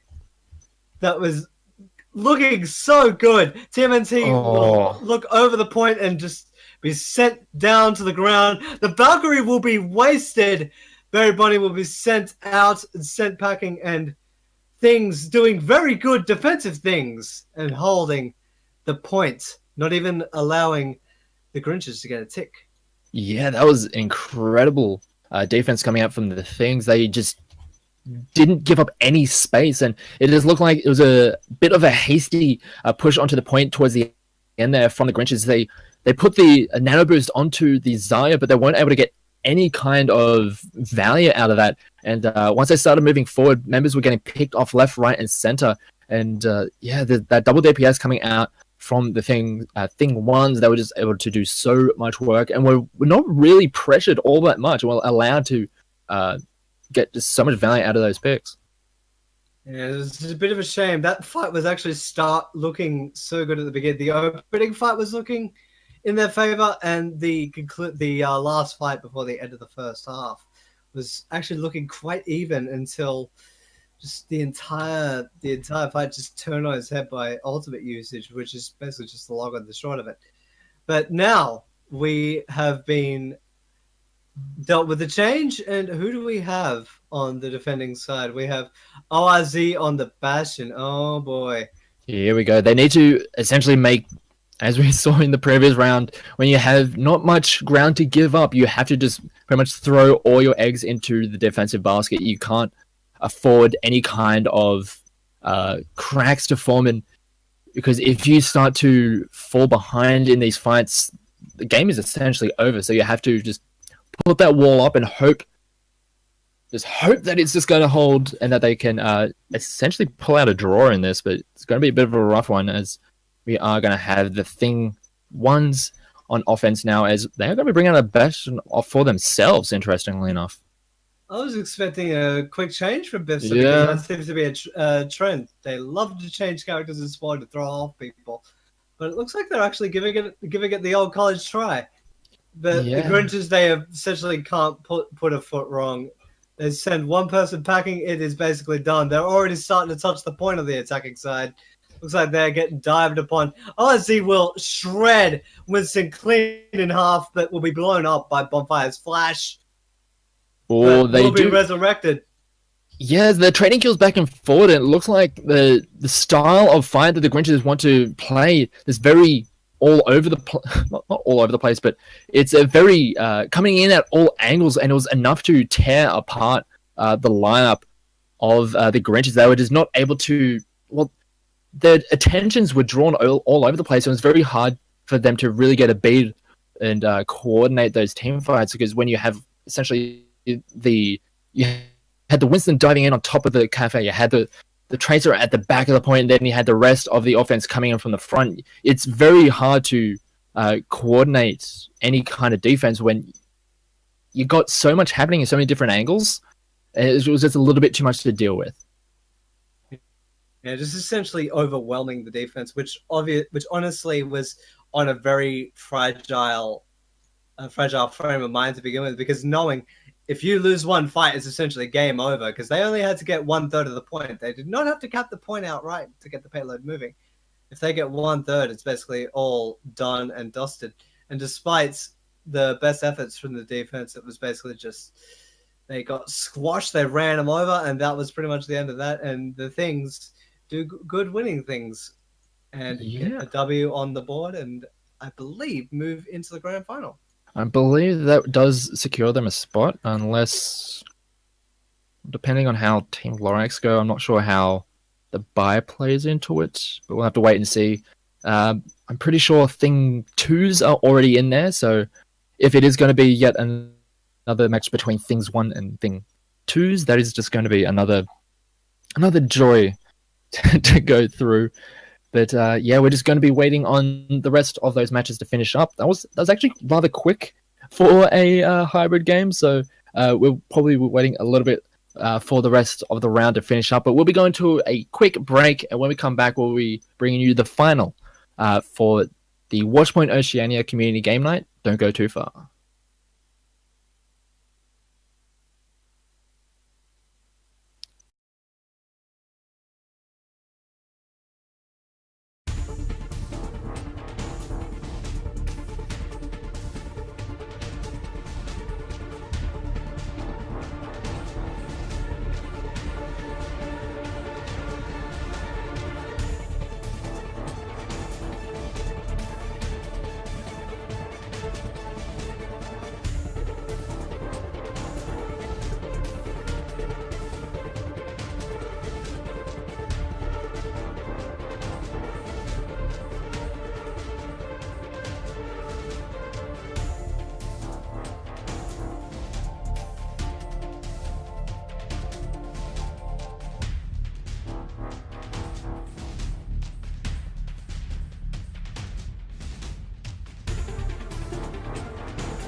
All right, welcome back, everyone, to the grand final of the community game night, brought to you by Watchpoint, Oceania, and CappingTV.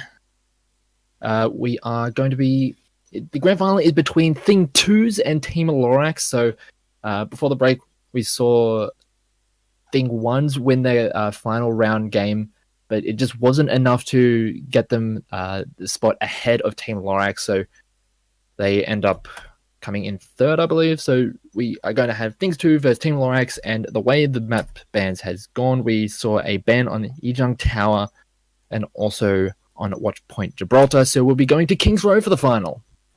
And how fitting it is, because it is the map in Overwatch. Oh, yeah. It is essentially, if you wanted an equivalent, it would be like, say, DOS 2 or 2 for it. This is Overwatch's version of it. It's been in there since the very start, and will be probably one of the most honed and refined maps that we have in the game. And also, we were forecasting that there would be a Thing 1 versus Thing 2 grand final, and I'm glad that we don't. Yeah. For us sake. Yeah, I scrambled over those two names together for far too long, so I'm happy that we only get one of the things. And here we are. We're on Kings Row. It is going to be, I believe, Things on the blue. Yeah. And Thing 2's on the blue and Team Lorax on the red. I'll have to wait and see who's going to be on offense first. Yes. Choose your side. It would appear that the red team is going to be attacking first. So the Giant Lorax will be sent to attack first. Nice. So we'll be able to get to see what kind of defensive setup we'll be seeing coming out of Thing 2's. And so far, we're looking at getting a reasonably standard setup. Nothing too fancy or out of the ordinary. None of those odd tech options like, say, like a May or the Orisa. We're just getting some standard front-to-back team fighting with the Reinhardt, the Zarya, the double healers of the Mercy and the Zenyatta, and the Soldier to do the bulk of the just standing DPS with the Tracer to try and pick apart some of those backlines. So nothing too out of the ordinary there. Yeah, sticking to what they know, it would appear, at least in terms of defensive structures. We have, we'll see, Vicious Koala, Rand the Chef. I thought it was sheep for the longest time. Peronis, Streaks, and Jild on the defense. And on the attack, we have Grenick, Shoni, Galati, Casey, Popluka, Awilix, and Shady Knights. Hopefully Shady Knights' net is improved compared to earlier in the night. It looks like they're pushing past the choker. The first fight is about to go down. Yeah, and we have a very squishy lineup coming for this offensive side. Only the single tank of the Reinhardt, essentially using that shield to allow the rest of the team to push past. This is going to make it very interesting to see how this offensive is going to go, because with very little durability, there's going to be a lot of effort, a lot of emphasis placed onto the healers, as we do have Awix going down, and now that's a lot of the front line just out of the way. It's going to be very hard for them to actually keep on moving their way onto the point. We do have Awix revived and back, swinging away, but he just doesn't have the rest of the team with him, and this is a very consolidated defense coming out from Thing 2's, and it's going to be very hard to push in with the lineup like that. Indeed, they may be opting to switch a few things around, but it doesn't appear that they are aiming to do so yet. Just as I say that, hit scan Big Casey switching to the McCree, perhaps maybe wanting to have better luck in this next approach. Looks like they're already going at it and still keeping the single tank of Reinhardt. That's a little bit of a concern to me. Shrieks will blow the Reinhardt clean out of the round. Popluka is forced to use the res on him, and maybe that will be to their detriment and maybe stun this fight once again. They're trying to move their way in, but a great counter engage coming out from Wolseley. That Earth Shatter just cleaning up the rest of the members, as they are going to use that resurrection just to keep the tempo essentially. And we're getting down to almost 2 minutes left on this offense, and it's not looking too promising just yet. And seeing that single tank of the Reinhardt is just not nearly enough to allow this offense to keep on pushing through. But a nice pick onto that Soldier is going to give them a little bit of space to work with. And now we do have the Valkyrie getting used as a Dragon Blade. Is going to get popped. He's going to start slicing and dicing his way through the supports. And that is actually going to be the team fight win. With both supports down, there's very little that the rest of that defense can really do. So it looked a little bit shaky those first couple of pushes, but it looks like Team Lorax are going to be able to secure this first point. It took quite a while, but honestly, it took the Zenyatta of Shady Knight to sort of go down way out of position, and way short of being able to use his Transcendence to buy more time for his defender brethren, being Thing 2s, the rest of the team, to even mount a defense. So now they have to backpedal and perhaps set up in the streets just short of the foundry to perhaps stunt this momentum that is on the cards for Team Lorax. This point right here is actually one of the few opportunities. Oh, it's a great shield to block that Earth Shatter, and they're just going to turn this around. And this is one of the few avenues where you can really set up a solid defense and make it hard for the offense to really push through, as we do have Granix in a reasonable position to set off an EMP, but doesn't want to use it just yet, doesn't have any kind of follow-up. But this is one of those situations. We're talking about it similarly on Gibraltar, where there are these very narrow choke points where if you lose momentum, you can really start to struggle. And this is one of the areas where that could happen. The Earth Shatter gets dropped, and they're going to pick up 2 members, and they're just going to clean up that fight. We do have the Summer on the backside, but not able to get too much done. So a great hold coming out so far on this second point for Thing 2s. Nearly got it. Team 2s. Yeah, Thing 2s. Thing 2s, correct. There is one thing of note, though. The big health pack that is actually in the pub behind most that's been taken out of commission through the Sombra hack from Grenix. So that may end up being a factor later on if they have to pull back and try to replenish just after this next team fight. As soon as that EMP goes off, though, that may be the signal to engage. Well, they do actually kill the Reinhardt, but he gets revived, and the Valkyrie was used as well. They're going to start moving their way in, but kills are going all blue, and it looks like it was a bit of an ambitious push through, and they're going to be having to invest some of their ultimates on the side of Thing 2s, but they're going to be maintaining this stranglehold in the streets here, and we're going to wait and see whether or not not the Grinches, Team Lorax are going to be able to utilize these ultimates in a way that allows them to push through these streets to a position where it makes it very hard for the Thing 2s to set up a defense. And poor Tony Galati actually got a little bit staggered by going a little bit too far forward. Kenzie will blow the Tracer away. So that is one saving grace, but perhaps that is the go time signal that I was alluding to. There goes the Earth Shatter. Random Chef will actually take out Casey with the Helix Rocket, but Pop Luca will bring him back into the fight, bring us all back into an even keel. The trades will actually go out.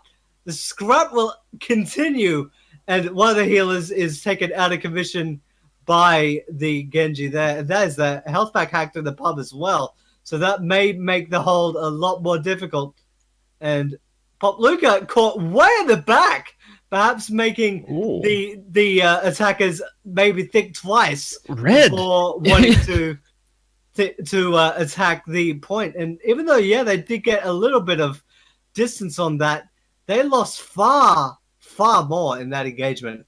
Yeah, it looked like it was going to be a very solid push coming out for Team Lorax, but in the end, a great flanking play coming out of Rain the Chef managed to pick out those targets at the backside and just slowly claw their way into an advantageous position. And now we'll have to see how this last 20 seconds plays out, because we're looking at the ultimate economy. It is very much in favor of the defending side, and they have a lot to use. Indeed, and it'll just all be down to what they decide to use, when they decide to use both supports are down, and they're trying to hold on to the point. With both supports down, there's very little they can do to keep it around in these fights, but they're going to try and hold on for as long as they can. But the kill feed is starting to look a little bit red. We're starting to lose members on the side of Things 2, and that is going to be it for that fight. We do still have Rand very far on that backside. He's going to get staggered as the Moira coming out of Granix is going to be able to pick that one up. And we're going to maybe get a second point capture coming out of Team Lorax, but they are in overtime and they have to be very careful with how they play the rest of these fights. The Australian internet claimed Rand the chef because as soon as he pulled up his stack visor, he froze in place. They have not captured the Foundry yet, though. Strix will take out the healer of Publica, which is a very huge acquisition. Oh, we have a Doomfist now coming out on the side of the defense, and they're just going to start punching their way through that offensive lineup, and they are doing so well to keep the members away from the point that they've got the Primal Rage just to stay on to the point to try and delay long enough that the rest of the team can get there, but it's just not nearly enough, and a great hold coming out from the defensive side. Things too, holding him just outside of the Foundry. I love seeing a Doomfist, I'll tell you that much. Although it was brief. There was a little bit of a comedy of errors, especially when Rand the Chef, he was in a huge flanking position, able to perhaps get a huge tack visor off and basically stun the push dead. He lagged, he had a spike, and he froze in place, which was really, really unfortunate. But they did end up salvaging that and leaving them the now attackers of things to be able to get to the Foundry. Too many twos and two twos. Two. I should be casting this in a 2-2, but no. Interesting. But even though it was a very strong hold, it's still a reasonable amount of distance that it allows Team Lorax a way back into this game. That is a defensible amount of progress. So it's not done and dusted just yet. We still have to see if Thing 2s are going to be able to make their way to that amount of distance pushed. And if they're able to, that'll be them taking this community game night for the first one of the year. That'll be definitely a feather in the cap. It's like, I started out the year on top. Yeah. Now they'll definitely be feeling themselves. They have the Tourbillon on defense. And Willix just wanting to build the turret and get some free alt charge in the early goings. But please, Rand the Chef, are you going to stay on Doomfist? I want that to happen. I want it to happen so bad.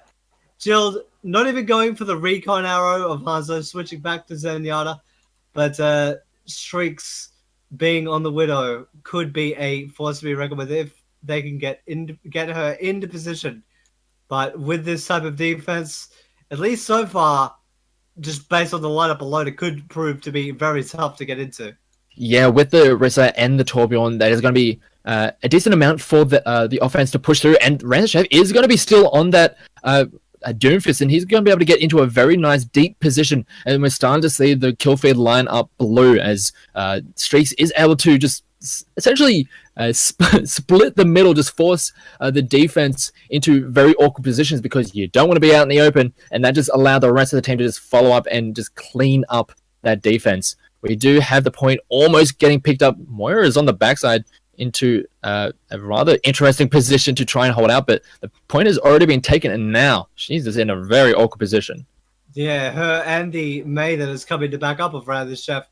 It could end up being very awkward, but the poor Reinhardt gets stuck in the ceiling. Tony Galati and Shady Knight will bring the feed to a more red color scheme.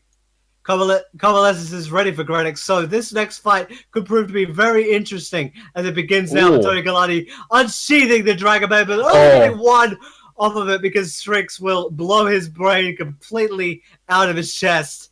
And Casey and Grenix will make things a little bit more red in the world.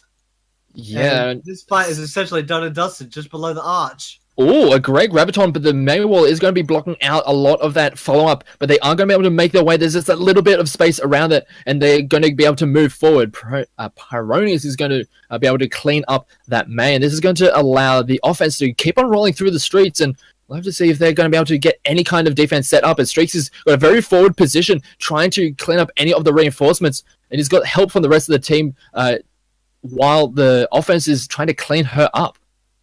Grenix is heavily tagged, though, and still has a Discord on him as well. So that's forced both of them to come back, so that might end up being a detriment. Strix is being an absolute pest with the Widowmaker. And getting a reflect right back in his face, just as I say that. Baronius will take out his tag counterpart. Strix will be resurrected and brought back into the fight and moving into a more advantageous position. But this looks like a done and dusted fight after the Blizzard made things rather chilly for the Thing 2s to do things.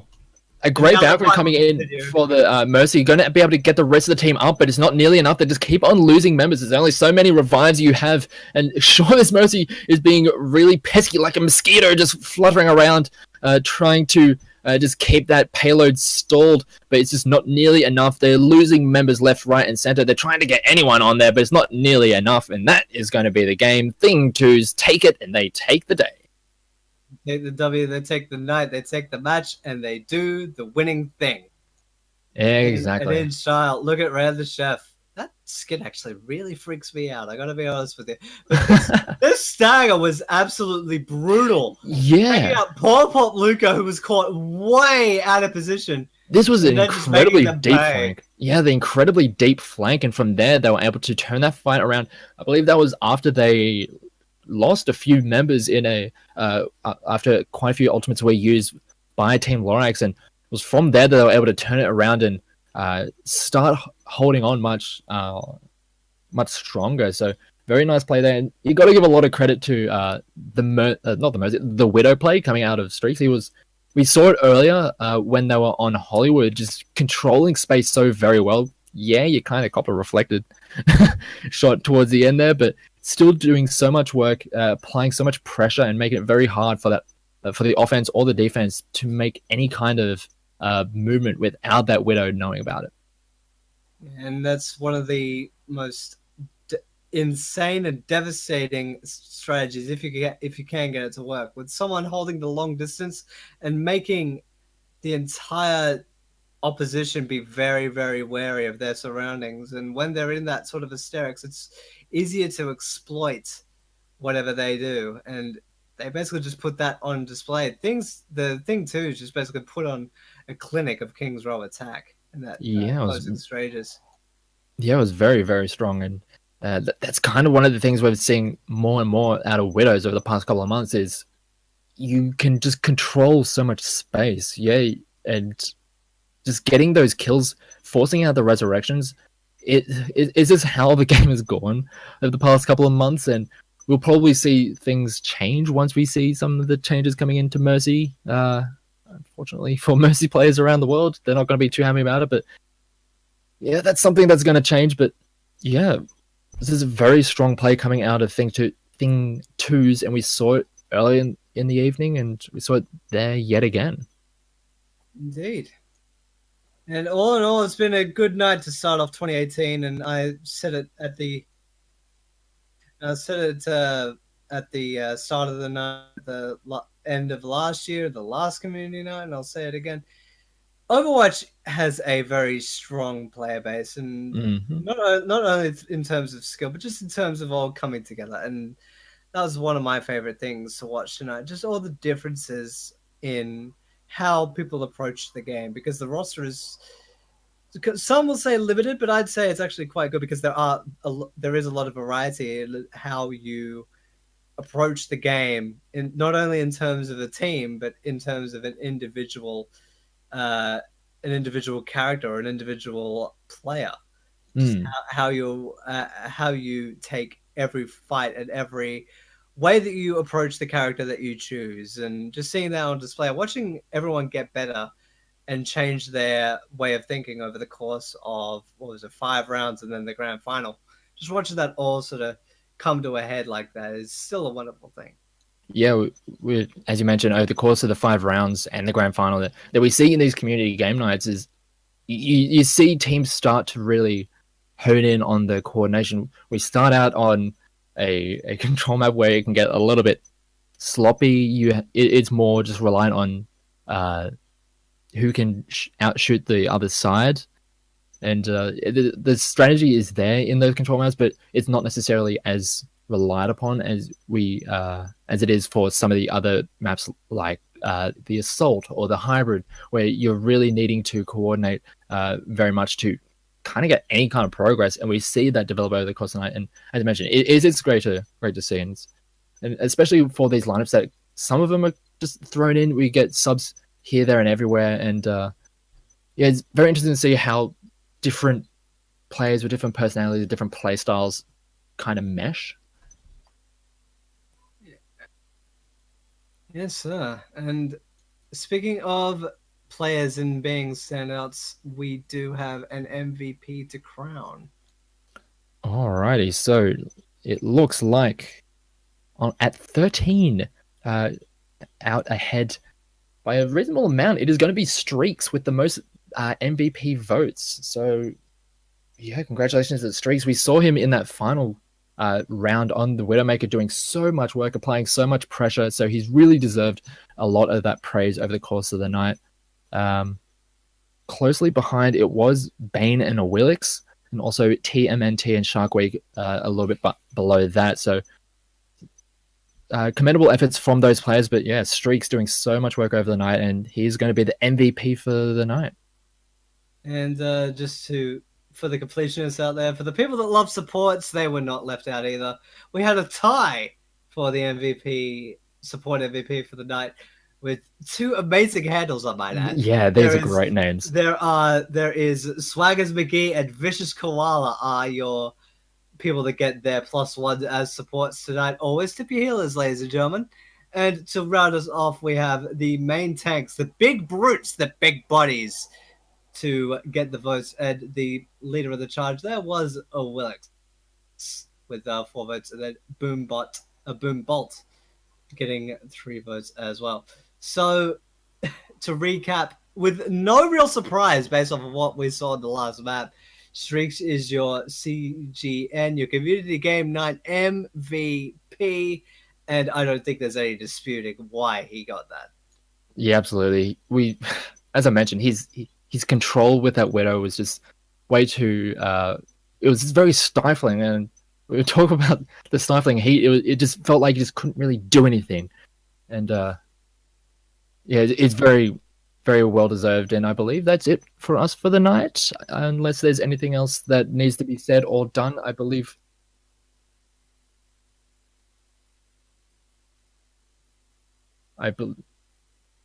Cyberwaste, something tomorrow that you want to announce? Indeed. If Counter-Strike is more your thing, we have a potential barn burner for WESG. The grand finals will be hitting it off. And those are yet to actually be drawn. There will be more info on HLTV. I want you to go check that out. And also, there is the Oz Fortress Midsummer Cup, keeping Team Fortress 2 alive and well, and I highly recommend you guys check that out. That'll be happening at 8:30 p.m. Australian Eastern Daylight Time tomorrow night. But on that note, after all the boops, baps, shatters, and grabs, and all the puns of Dr. Seuss we can think of, I believe this is our time to sign off. I believe it is. So thank you very much, everyone, for tuning in. It's been a great evening, and we hope you tune in for the next Watchpoint Oceania Community Games Night, brought to you by CappingTV. We'll see you next time. Good night and happy fragging, everyone.